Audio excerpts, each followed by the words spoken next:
A woman is chained on all fours in the center of the Hippodrome of Constantinople. Iron shackles bind her wrists and ankles. She is naked except for torn rags. Her back is marked with fresh lash wounds. 50,000 people fill the stone seats, rising up on all sides. They are screaming, laughing, placing bets. Behind her, she can hear something approaching. Heavy footsteps, snorting breath. The crowd's noise changes, gets louder, more excited. She turns her head enough to see guards leading a massive bull through the arena gates. The animal is enormous. Over 1,000 pounds of muscle and horn. It is being driven directly toward her. This is not an execution. This is what the Byzantines called entertainment. And if you watch until the end, you will discover exactly what happened when that bull reached her. Her name is Helena. She is 23 years old, a member of a noble family aligned with the blue faction. Right now, she can feel the hot sand of the arena floor burning her knees and palms. Constantinople is in summer. The sun is merciless. She has been kneeling here for 2 hours already. The iron shackles have cut into her wrists. Blood runs down her forearms and drips into the sand. The crowd noise is overwhelming, a roar that never stops. 50,000 voices merged into something inhuman. She can smell herself. Sweat and fear and blood. She can smell the arena. Ancient sand that has soaked up blood for 3 centuries. Old death mixed with fresh. She can hear the bull getting closer. The sound of its hooves on stone. The guards shouting commands. The crack of whips driving it forward. Her breathing is coming fast and shallow. Panic is setting in. She wants to run, but the chains hold her in place. She is positioned exactly where they want her, facing away from the approaching animal. Unable to see it, only hear it getting closer and closer. The crowd is chanting now, rhythmic, coordinated. She cannot make out the words over the roar, but she knows they are not cheering for her survival. They paid to see something happen. Something that will be talked about for years. Something that will make other women think twice before opposing the Green faction. Helena does not yet know that 3 other women have already died in this arena this week. She does not know that what is about to happen to her has been carefully planned by men who understand exactly how to destroy a person without killing them. She does not know that she will survive this day, but wish for the rest of her short life that she had not. What she does know is that the bull is almost behind her now. She can feel its breath. Hot and wet on her back, she starts screaming. Here is what they never taught you about the Byzantine Empire. You know about the beautiful mosaics and the soaring domes of Hagia Sophia. You learned about Constantine and Justinian and the preservation of Roman law. But you never learned that the Hippodrome of Constantinople was a slaughterhouse, where political enemies were destroyed in front of cheering crowds for over 1,000 years. You never heard about the systematic use of public humiliation and torture as instruments of state control. And you definitely never discovered the specific methods Byzantines used to break women who threatened the political order. Tonight you will learn why the Hippodrome was not just an arena for chariot races, but a theater of calculated cruelty. How the faction system turned citizens into participants in atrocities, and why the single most brutal spectacles in Byzantine history targeted women specifically. The reason this history has been sanitized will show you exactly how empires hide their darkest practices behind claims of civilization and Christianity. Hit that like button and subscribe if you want to know the hidden truths history tried to bury. Stay with us, because what I reveal at the end about Helena and the bull will shock you. Comment where you are watching from. Now, let us continue, because this gets much darker. The Hippodrome of Constantinople was not like Roman arenas. It was something more sinister. Built in the 3rd century and expanded by Constantine in 330 AD, it became the political and social center of the Byzantine Empire. The structure was massive, over 400 meters long, 100 meters wide, rising stone seats that could hold 100,000 spectators, though 50,000 was more typical. At one end stood the Kathisma, the imperial box where emperors sat to watch. The arena floor was fine sand imported from Egypt, expensive, specially chosen. Around the outer walls ran corridors and chambers, storage for equipment, holding cells for prisoners. And beneath everything, a network of tunnels and rooms that most citizens never saw. This was not just entertainment architecture, it was infrastructure for state terror. You need to understand the faction system to understand what happened in that arena. Byzantine society was divided between two groups, the blues and the greens. Originally, these were chariot racing teams, sports fandom. But by the 5th and 6th centuries, they had evolved into something far more dangerous: political parties, religious movements, street gangs, military forces, social identities. If you were born into a blue family, you were blue for life. Same with green. The factions controlled neighborhoods, ran protection rackets, maintained private armies. They had their own uniforms, their own meeting halls, their own underground prisons. When faction violence erupted, the streets of Constantinople became war zones. Hundreds could die in a single night of rioting. And the Hippodrome was where faction loyalty was most visible, most important, most dangerous. When you attended races, you sat in your faction's section, wore your faction's colors, cheered only for your faction's chariots. Any perceived disloyalty could get you killed, not by authorities, by your own faction members who saw you as a traitor. This system gave emperors a tool. They could manipulate faction rivalries to control the population, promise favor to one faction to keep them loyal, threaten the other faction to keep them compliant, use both factions against each other to prevent them from uniting against imperial authority. And when political enemies needed to be destroyed publicly, the Hippodrome provided the perfect venue. Tens of thousands of witnesses, faction members eager to participate, an arena literally designed for spectacular violence. Let me be clear about something. This was not ancient history to the Byzantines. This was not barbarism they had evolved beyond. This was deliberate policy in a Christian empire that claimed moral superiority over pagan Rome. So Helena was trapped, born into a blue family, engaged to marry a blue official. Her family had wealth and status within their faction. But in 532 AD, tensions between blues and greens had reached a breaking point. The Emperor Justinian had angered both factions through heavy taxation and religious persecution. For once, blues and greens united against him. The result was the Nika riots. And what happened in the Hippodrome during those riots was the single largest stadium massacre in human history. January 18th, 532 AD. The Hippodrome is packed. Chariot races are scheduled, but no one is watching the track. Both blues and greens are chanting the same word, Nika. Victory. Not for their chariots, against the emperor. They are demanding Justinian abdicate, demanding he remove corrupt officials, demanding tax relief. The emperor is in the Kathisma. He can hear them, 50,000 people calling for his removal. This has never happened before. Blues and greens united, chanting together.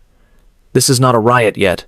This is a political demonstration, a show of unified opposition. Justinian sends officials to negotiate. They enter the arena. The crowd shouts them down, refuses to disperse. The officials retreat. Report to the emperor that the situation is deteriorating. Justinian makes a decision, one that will define his reign, one that will result in more deaths in a single day than most ancient battles. He orders the imperial guards to seal the gates. All of them. Every exit from the Hippodrome.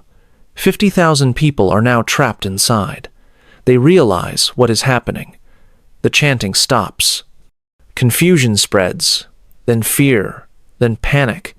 People rush toward the gates, find them locked, barred from outside. They are trapped in the arena with an emperor who has decided to solve his political problem in the most direct way possible. You are probably wondering what happened next. Let me tell you. Justinian had called in his best general, Belisarius. a military genius who had conquered Vandal Africa and would later reconquer Italy. Belisarius entered the hippodrome through the imperial passage with 3,000 soldiers, heavy infantry, armed with swords and spears, no bows, no ranged weapons. This was going to be up close. Personal, methodical, the soldiers formed a line across the arena floor, began advancing on the crowd. The people in the stands had nowhere to go, no weapons, no armor, no training. Most were civilians, merchants, craftsmen, laborers, families who had come to watch races. They tried to climb the walls, tried to break through the sealed gates. Some jumped from the upper tiers, 30 feet down onto stone, breaking bones, dying on impact. The soldiers reached the stands and began the killing. Systematic, efficient, moving row by row through the sections, stabbing anyone they could reach, men, women, children, the elderly. No discrimination, no mercy. This went on for hours. The screaming could be heard across the city. People trapped in upper sections watched the soldiers work their way up toward them, knowing their turn was coming. Unable to escape, some fought back with bare hands, were cut down immediately. Some begged for mercy, were killed anyway. Some simply stood there, frozen in shock as soldiers approached, were stabbed where they stood. The sand turned red, then muddy with blood. Bodies piled up in the aisles between sections. The soldiers had to climb over corpses to reach people trying to hide behind them. By nightfall, 30,000 people were dead. 30,000. In a single building, in a single day. The largest stadium massacre in ancient history. Justinian had solved his political problem. No more unified opposition. No more blue and green alliance. The survivors would remember what happened when you challenged imperial authority. Would remember that the emperor could and would kill tens of thousands of his own people in their own social space to maintain power. If you are feeling sick right now, that is appropriate. This actually happened. We know because multiple Byzantine historians recorded it. Procopius, Marcellinus, John Malalas. The numbers vary slightly. Some say 25,000, some say 35,000, but all agree it was tens of thousands killed in the hippodrome during Nika. But the massacre was not the only thing that happened that day. While soldiers killed the crowd, Justinian's officials went through the stands, identifying specific individuals, political enemies, faction leaders, wealthy families who had supported the opposition. These people were not killed. They were pulled from the crowd, dragged down to the arena floor, held for special treatment. And among them were women, wives and daughters of blue and green officials who had called for Justinian's removal. These women had committed no crime except being related to the wrong people. What happened to them in the days after the massacre shows how the Byzantines used gender-specific humiliation as political terror. Remember this detail. It becomes crucial when we return to Helena and what happened with that bull. 73 women were arrested after the Nika riots, all from noble families, all affiliated with opposition factions. Most had done nothing except attend races with their families. But the empire needed to send a message. Not just about political opposition, but about social hierarchy, about proper behavior for women of rank, about the consequences of being on the wrong side. These women were held in the chambers beneath the hippodrome for 3 days, denied food, denied water, denied basic dignity. Then on the 4th day, they were brought up into the arena, one at a time. The hippodrome was open again. Smaller crowd this time, maybe 10,000, carefully selected, loyal citizens, people who needed to see the consequences of disloyalty. The women were marched through the arena gates. The crowd noise changed, got louder, more excited. These women had worn silk and gold 4 days ago. Now they wore rags, or less. Their hair had been cut off, not styled, hacked off with knives, irregular, humiliating. Some had been beaten, visible bruises and cuts. They were paraded around the arena track, walking in a line, guards on either side. The crowd was encouraged to shout, to insult, to throw things, rotten food, stones, filth. The women had to walk the entire circuit, 400 meters, in front of thousands of people, being pelted and mocked. Some collapsed, were dragged to their feet, forced to continue. Some cried. Some maintained dignity through silence. All were broken by the end. After the walk, they were brought to the center of the arena, made to kneel. A herald read their crimes, supporting treason, harboring rebels, defying imperial authority. Crimes they had not actually committed, crimes of association, of family, of faction, loyalty. Then their punishment was announced: exile, confiscation of property, permanent social disgrace. They were led away, sent to distant corners of the empire. The message was clear: women who failed to control their men, who failed to stay out of politics, who failed to remain properly submissive, would be stripped of everything: rank, wealth, dignity, identity, in front of as many witnesses as possible. This same pattern appears throughout Byzantine history whenever women are perceived as threats to order. But the Nika riots established something else. They established that the Hippodrome was no longer just an entertainment venue. It was an execution ground, a place where enemies of the state could be destroyed publicly. And Byzantines developed specific methods for maximum psychological impact. One of these was blinding. Byzantines perfected blinding as political punishment. It was surgical, precise, designed to remove someone from power without killing them. If you blinded a rival, they could not claim the throne, could not lead armies, could not threaten you, but they remained alive, as a warning, as a reminder, as a visible symbol of what happened to those who reached too high. And many blindings happened in the Hippodrome, in front of crowds, as public spectacle. Let me tell you about one specific case: the blinding of Emperor Romanos IV in 1071. Romanos had lost a battle to the Turks, was captured, ransomed back to Constantinople. His political enemies saw an opportunity. They deposed him, declared a new emperor. But Romanos still had supporters, still had legitimacy. So they brought him to the Hippodrome, announced his crimes: treason, incompetence, endangering the empire. Then the executioner approached with a bronze rod, heated until it glowed red. The crowd fell silent. This part required attention. Romanos was held down by 4 guards, his head locked in position. The executioner placed the glowing bronze against his eyes. First the right, held it there for 3 seconds. The eyeball ruptured. Fluid hissed and steamed. The smell of burning flesh spread through the arena. Then the left eye. Same process. Romanos screamed throughout. The crowd watched, some in horror, some in fascination, most in silence. Understanding that this could be them, if they chose the wrong faction, backed the wrong emperor, made the wrong political choice. When it was done, Romanos was led away, blind, broken. He lived another 2 years in a monastery, died of infection from the wounds. But those 2 years he served his purpose. Every time someone saw the blind former emperor, they remembered. They remembered what happens when you lose, when you fall from power, when you threaten those above you. And here is what makes this even worse.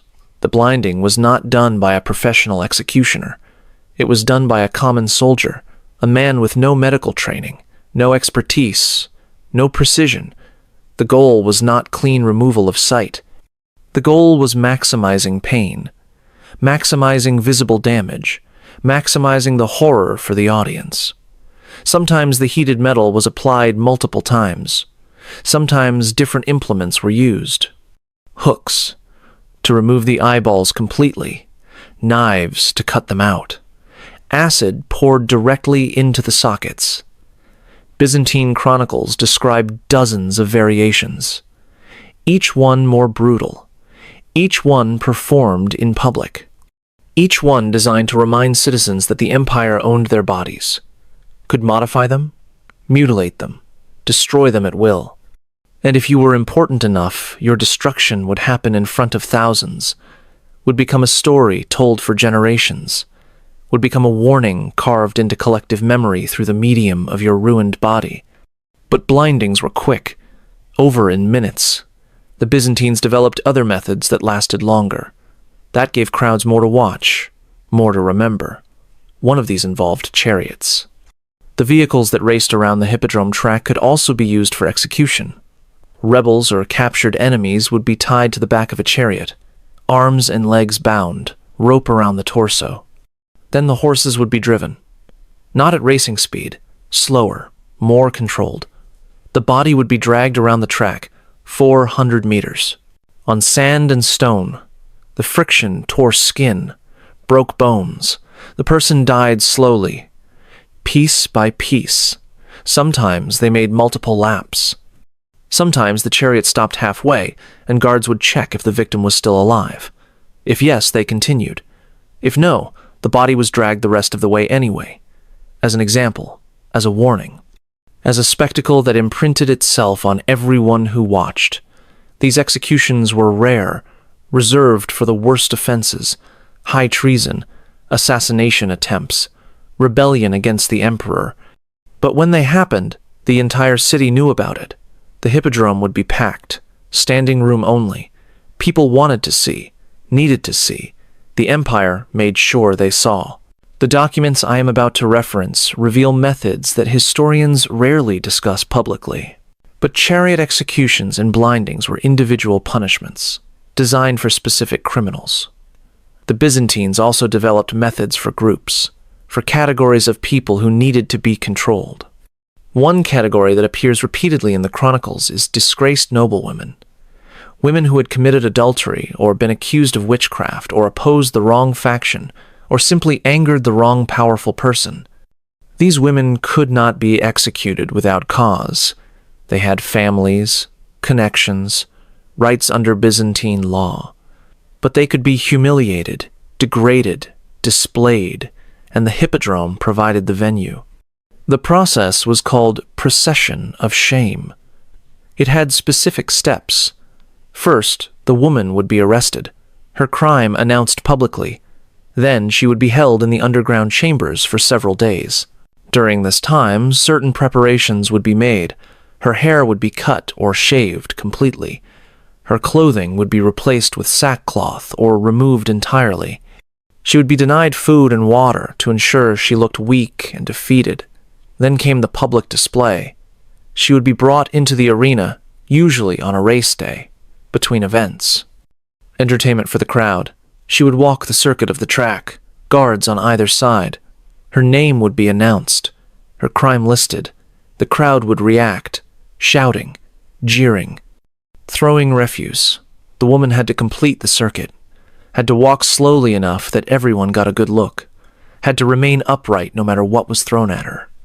At the end, she would kneel in the center of the arena. A herald would read her sentence, usually exile, sometimes confinement to a convent, rarely execution.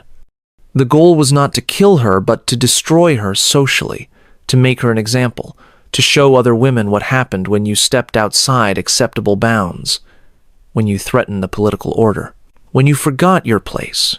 Let me show you how this connects to what is happening today. If you're still listening, comment number 1 below to let me know you're here.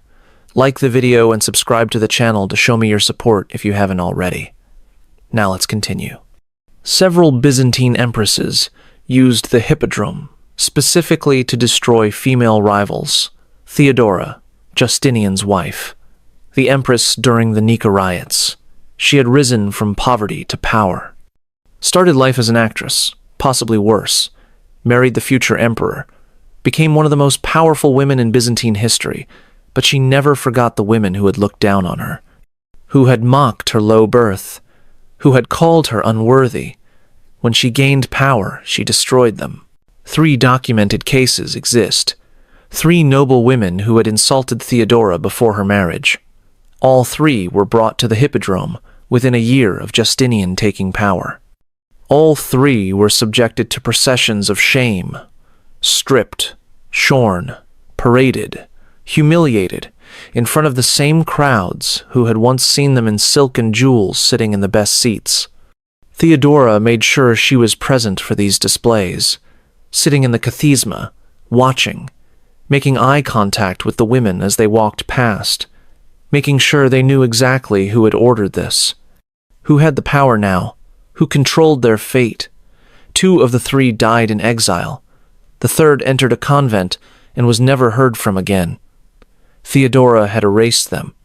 Use the hippodrome to demonstrate that past insults were not forgotten, that she could reach anyone, destroy anyone, no matter their family or former status.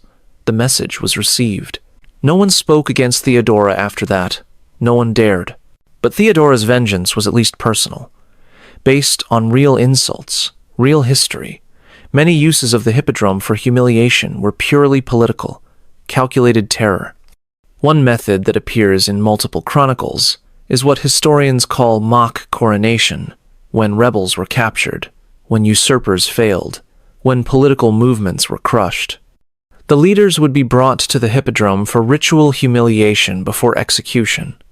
This was not just killing, this was theater. The rebel would be dressed in imperial purple, the color reserved for emperors, would be given a fake crown, cheap metal, sometimes a circle of thorns, Christian imagery. The parallels to Christ were intentional, mocking. The fake emperor would be paraded into the arena, announced with fake fanfare. The crowd would laugh, would jeer, would understand they were watching a performance, watching power assert itself through mockery. The rebel would be forced to sit on a chair in the arena center, pretending to hold court. Guards would approach, pretend to bow, then strike him, beat him, still in the crown and robes, still pretending to be emperor, until the beating became real, until blood soaked the purple robes, until the crown fell off, until the rebel could no longer stand. Then the real execution would begin, sometimes beheading, sometimes blinding and then slow death, sometimes innovation, whatever sent the strongest message, whatever would be remembered and repeated, whatever would make the next potential rebel think twice before challenging imperial authority. You were right to be suspicious about how civilized Byzantium really was. So why did ordinary people participate in this system? How did citizens of a Christian empire watch these spectacles without revolting against them? The psychology is complex but comprehensible. First, there was faction loyalty. If the victim was from the opposing faction, you cheered their destruction. Blues loved seeing Greens humiliated. Greens loved seeing Blues suffer. This created automatic audience engagement, made spectators complicit, invested in the outcomes. Second was social control through fear. Anyone watching understood they could be next. Any misstep, any political mistake, any association with the wrong people. You could be the one in chains, the one being paraded, the one being blinded or beaten or humiliated. Better to be in the crowd than in the arena. Third was religious justification. The empire claimed divine sanction. The emperor was God's representative on earth. His enemies were God's enemies. Watching them punished was witnessing divine justice. Fourth was entertainment scarcity. The hippodrome was one of the few public entertainments available. Races happened regularly but were predictable. These special spectacles were rare, novel, exciting. People attended because there was nothing else to do, nothing else to see. This was the show. And fifth was simple human darkness, the capacity for cruelty that exists in all of us when given permission, when surrounded by thousands of others doing the same thing, when authority says this is acceptable, when the victim is othered enough, people can watch terrible things, can cheer for them, can participate enthusiastically. The Byzantines understood this, exploited it systematically, built an entire system of control around it. The hippodrome was not just an arena. It was a machine for manufacturing consent, for traumatizing populations into submission, for demonstrating that resistance was futile and would be punished spectacularly. Each small step of normalization made the next atrocity easier to accept. But there were limits, even in Byzantium. Methods that crossed lines even a population desensitized to regular violence found disturbing. Methods that were used rarely because they were so extreme. Methods that chronicles mention only in euphemisms and fragments, because describing them fully seemed impossible. One of these methods involved animals, not lions or bears like the Romans. The Byzantines were Christian. They frowned on beast hunts as pagan excess, but they found other uses for animals. Uses designed not to kill, but to degrade. To create psychological trauma more than physical harm. To break people through humiliation more than pain. Let me tell you what really happened to Helena, the woman we met at the beginning, chained on all fours in the arena with a bull approaching. You have waited for this. You have been promised an answer. Here it is. Now, here is the truth they tried to bury. Helena was not being executed. The bull was not going to gore her. The guards were not going to let it kill her. What they were going to do was let it terrify her. Let it approach from behind, where she could not see it clearly, could only hear it, smell it, feel its breath. The bull was trained, not wild. The guards controlled it with ropes and prods. They positioned it directly behind her, close enough that she could feel its weight, its presence. The crowd was screaming, betting on what would happen, whether she would break, whether she would beg, whether she would maintain silence. The bull was guided forward, not attacking, just present, looming, its massive head lowered toward her exposed back. The terror was absolute. Helena believed she was about to die, believed the bull was about to hurt her in the worst ways possible. The anticipation lasted minutes, felt like hours. The guards let it play out. Let the fear do the work. Let her imagination create torments worse than reality. Finally, they pulled the bull away. Led it back toward the gates. Helena collapsed, still chained, still on all fours, sobbing, shaking, completely broken. The crowd erupted, some cheering, some laughing, some in horrified silence. She had been destroyed without being touched, reduced to pure animal terror, stripped of dignity, of composure, of humanity, and she had to live with that. Had to know 50,000 people watched her break, watched her reduced to helpless prey, would remember, would tell the story, would use her name as shorthand for absolute humiliation. She was released the next day, sent into exile, died 2 years later, cause of death unrecorded. But the spectacle had achieved its purpose. Other women saw what happened. Other families understood the cost of opposition.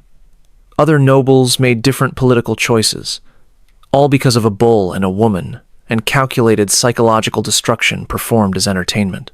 This is what the Byzantines did. This is what Christian emperors approved. This is what happened in the Hippodrome for over 1,000 years. The ruins of the Hippodrome still exist in modern Istanbul. You can visit them.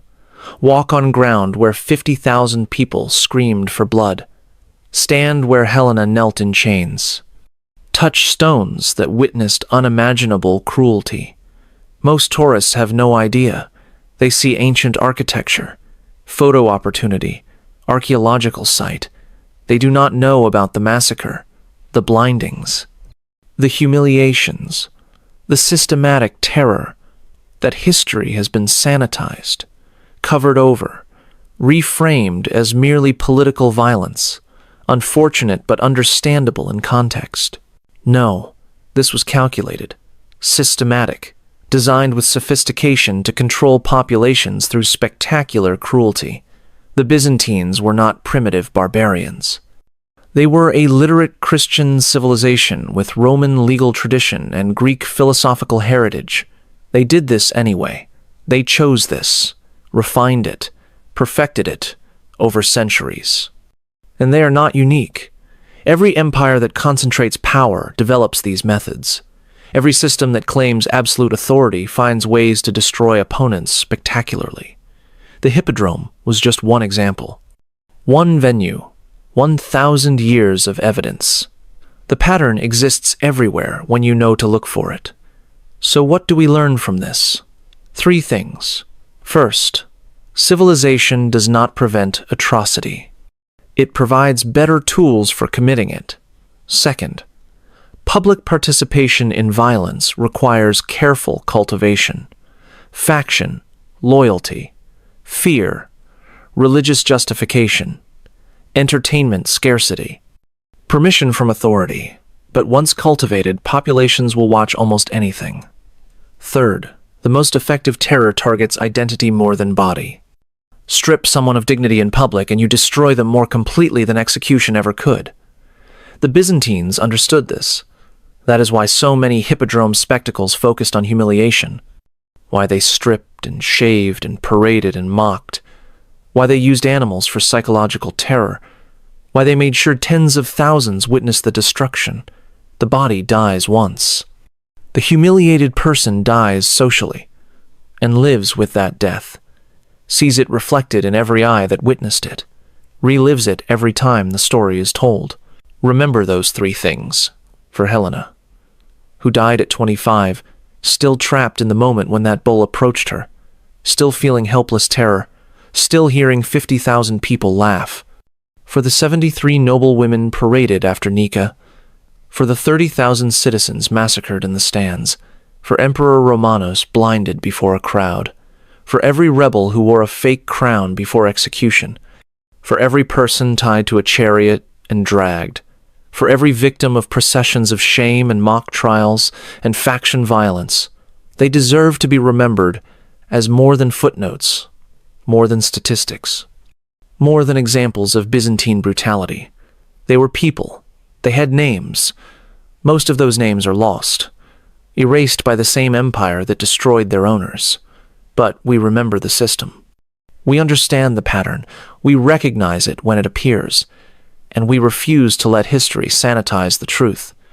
The Byzantines claimed to be the continuation of Rome, the defenders of Christianity, the bastions of civilization against barbarism. They were also perpetrators of systematic public cruelty on a scale that rivaled or exceeded anything the pagan Romans did. That contradiction is important. It shows that religious and philosophical frameworks do not prevent atrocity. Sometimes they enable it, justify it, make it seem necessary, holy, righteous. Understanding Byzantine spectacles helps us understand how that works, how good people participate in terrible things, how crowds cheer for suffering, how empires maintain control through calculated terror disguised as justice. You just learned about some of the darkest chapters in Byzantine history, things that most textbooks gloss over or ignore completely. If you think this truth matters, if you believe these victims deserve to be remembered, then subscribe to this channel right now. Hit that subscribe button. These stories need to be told. Share this video, not for views, but because people need to understand what empires do when they have absolute power. Leave a comment. Tell me where you are watching from. Tell me which spectacle shocked you most. These are not just history lessons. These are warnings. The Hippodrome closed. The Byzantine Empire fell. But the methods survived. The patterns persist. Understanding them is how we recognize them, how we resist them, how we refuse to be the crowd that cheers. Next time, I will tell you about the hidden practices of the Spanish Inquisition that make Byzantine methods look almost merciful. Another story, buried in euphemisms and fragments. Another truth that powerful institutions tried to erase. You will not want to miss it. The stones of the Hippodrome, remember. The dust of that arena contains the remains of thousands of forgotten victims. Their voices were silenced. Their names were erased. But their suffering was real. And by speaking their stories, we resurrect them. By learning their fates, we honor their memory. By understanding what was done to them, we ensure it has meaning beyond their pain. They were not just victims. They were warnings. They were lessons written in blood and terror and humiliation. They were proof that civilization can coexist with cruelty. that Christianity can justify atrocity, that good people can watch evil and cheer, and they were proof that empires always hide their methods, always sanitize their history, always present themselves as more civilized than they were. Do not let them. Do not accept the sanitized version. Demand the truth. Learn the real history. Remember the real victims, because the price of forgetting is always higher than the price of knowing, even when knowing is ugly.